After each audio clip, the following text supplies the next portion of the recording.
महागणाधिपते नमः। श्री महासरस्वत्यै नमः। श्री गुरुभ्यो नमः। श्री తెలంగాణ విద్వత్సభ దశాబ్ది మహోత్సవాలు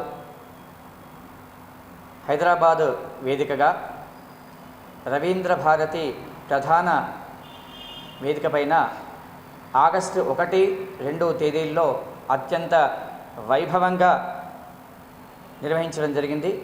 ఈ యొక్క కార్యక్రమాన్ని తెలంగాణ రాష్ట్ర భాషా సాంస్కృతిక శాఖ, పర్యాటక శాఖ మరియు దేవాదాయ ధర్మాదాయ శాఖ వారి సహకారంతో, అదేవిధంగా జగద్గురువులు, పీఠాధిపతులు వారి యొక్క ఆశీస్సులతో ఈ యొక్క కార్యక్రమాన్ని నిర్వహించడం జరిగింది.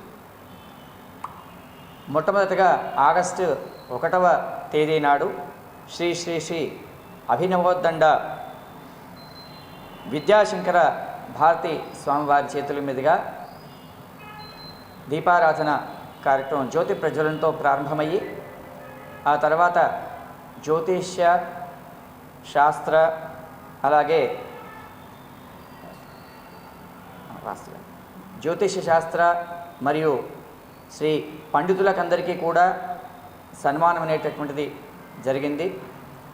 జ్యోతిష్య సదస్సు, శాస్త్ర సదస్సు, అదేవిధంగా పంచాంగ సదస్సు, అంటే పండగలన్నీ కూడా రాబోయే సంవత్సరానికి సంబంధించినటువంటి యొక్క పండగలన్నీ 100 మంది సిద్ధాంతులు దాదాపు నెల రోజుల నుండి కూడా అందరం కూడా జూమ్ మాధ్యమంగా అందరం కూడా మాట్లాడుకొని ఆ పండగలన్నింటినీ కూడా విస్తృతంగా చర్చించి అందరం కూడా ఒక ఏకాభిప్రాయానికి వచ్చి ఆ పండగలన్నింటినీ కూడా నిర్ణయించడం అనేటటువంటిది జరిగింది.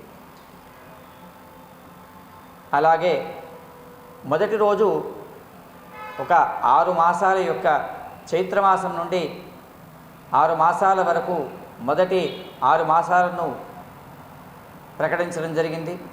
ఆ తర్వాత రెండవ రోజు ఉదయం 7 గంటలకు శ్రీ శంకరమంచి రామకృష్ణ శాస్త్రి సిద్ధాంతి గారి బృందంచే సూర్య సిద్ధాంత పారాయణం, తర్వాత మళ్ళీ జ్యోతిష్య సదస్సు, వైదిక సదస్సు ఇలా నిర్వహిస్తూ మళ్ళీ ఒక 12 మంది వరిష్ఠ విద్వన్మూర్తులకు విశిష్ట సేవా పురస్కారాలు, అలాగే ఒకరికి జీవన సాఫల్య పురస్కారాలు అందజేయడం జరిగింది. తర్వాత మరి ఒక 6 మాసాలు అంటే 6 నెలల యొక్క పండుగలను ప్రకటించడం జరిగింది. ఈ పండుగలన్నింటినీ కూడా ప్రతి సంవత్సరము 100 మంది సిద్ధాంతులు, తెలంగాణలో ఉన్నటువంటి యొక్క ప్రతి సిద్ధాంతి అందరం కూడా కలిసి ఒక ఏకీకృత నిర్ణయాన్ని చేసి ప్రజలందరికీ అందజేయాలనే ఉద్దేశంతో పండుగలన్నీ కూడా ఒకటే రోజు జరుపుకోవాలనేటటువంటి ఒక ఉద్దేశంతో అందరూ కూడా కష్టపడి ప్రమాణాలను సేకరించి వాదోపవాదాలు చర్చలు చేసి అందరూ కలిసి నిర్ణయించడం జరుగుతోంది. ఈ సంవత్సరము దశాబ్ది మహోత్సవాలు అంటే 10 సంవత్సరాలు పూర్తి చేసుకున్న సందర్భంగా రవీంద్ర భారతి వేదికగా నిర్ణయించడం జరిగింది.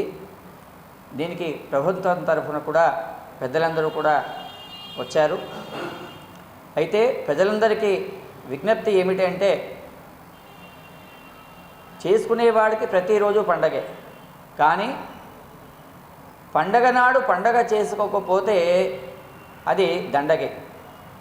కనుక ఏదైతే శాస్త్రం సూచిస్తుందో దాని ప్రకారంగా మీ అందరి కొరకు మేమంతా కూడా తెలంగాణలో ఉన్నటువంటి యొక్క సిద్ధాంతులమంతా కూడా కలిసి చర్చించి నిర్ణయించినటువంటి యొక్క పండగలను ప్రతి జిల్లా నుంచి కూడా బ్రాహ్మణ సంఘ సభ్యులు రావడం జరిగింది. అదేవిధంగా మా ఇందూరు జిల్లా నుంచి, నిజామాబాద్ నుంచి, మా నిజామాబాద్ జిల్లాలో ఉన్నటువంటి యొక్క బ్రాహ్మణ సంఘ సభ్యులు అందరూ కూడా అక్కడికి రావడం జరిగింది. ఆ తర్వాత వచ్చిన తర్వాత అందరము కలిసి మన నిజామాబాద్లో పండగలు అన్నీ కూడా ఒకటే రోజు జరిగే విధంగా, అందరూ కూడా ఒకటే రోజు చేసుకునే విధంగా ప్రజలందరికీ తెలియజేయాలనే సదుద్దేశంతో ఈ నిజామాబాద్లో ఉన్నటువంటి బ్రాహ్మణ సంఘ అధ్యక్ష కార్యదర్శులు అందరం కూడా కలిసి విద్వత్ సభ ప్రతినిధిగా నేను అందరము కలిసి ఈ పండుగలను మీడియా మాధ్యమం ద్వారా మీడియా సహకారంతో మీ అందరికీ తెలియజేయడం జరుగుతుంది. కాబట్టి అందరూ కూడా ఏదైతే విద్వత్ సభ నిర్ణయించినటువంటి యొక్క పండుగలను అందరూ కూడా ఆచరించాలని, ఆ అమ్మవారి యొక్క అనుగ్రహాన్ని పొందాలని కోరుచున్నాం. ఈ పండుగలన్నీ కూడా రాబోయే శ్రీ ప్లవంగనామ సంవత్సరం యొక్క ముఖ్య పండుగలు తిథులను నిర్ణయించడం జరిగింది. నిర్ణయించి ప్రకటించి ప్రభుత్వానికి అంటే సీఎం గారికి, అదేవిధంగా దేవాదాయ ధర్మాదాయ శాఖ మంత్రి గారికి, దేవాదాయ ధర్మాదాయ శాఖ కమిషనర్ గారికి అంటే ఎండోమెంట్ కమిషనర్ గారికి, అదేవిధంగా అందరికీ కూడా ఆలయాలకు తెలియజేయడం జరుగుతోంది.